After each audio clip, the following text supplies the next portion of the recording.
So that was Donald Trump. Meanwhile, President Donald Trump has signed an executive order withdrawing the United States from the Paris Climate Agreement, echoing his first-term decision in 2017. The move, announced at Capital One Arena, reverses the 2021 reinstatement by Joe Biden. The Paris Agreement, supported by nearly 200 countries, aims to limit global warming to below 2 degrees Celsius but is not legally binding. Trump also signs directives to protect free speech, prevent government censorship, and end the weaponization of government against political adversaries. He concludes the day by signing additional executive actions in the Oval Office and addressing the media. We have with us my colleague Brian Thomas joining us on the telecast. Brian, key moves being initiated by Donald Trump, and he said a lot of things in terms of these executive orders that he has signed, and now we're seeing that when it comes to Jan 6 riots, he has also pardoned a lot of the people. Definitely, Ria. U.S. President Donald Trump has begun his new administration by issuing a series of executive orders and directives addressing wide range of topics, including immigration, energy, and criminal pardons. Now, yes, very importantly, President Trump also issued pardons to approximately 1,500 individuals that were involved in January 6, 2021 Capitol riot. And this sweeping gesture included those who assaulted law enforcement officers during the incident.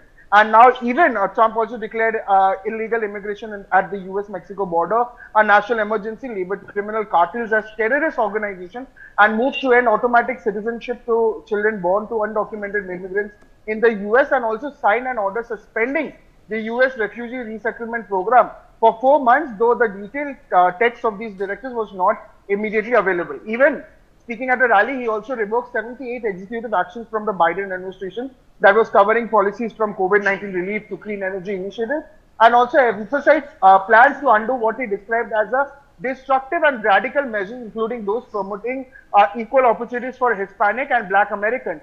He also directed all agencies to preserve records related to illegally, related to alleged political persecutions under Biden's presidency, and also imposed a freeze on government hiring and new federal regulations while mandating federal employees return to full-time. Now, the president also ordered federal agencies to implement emergency price relief measures, including cutting regulations and climate policy deemed costly as well.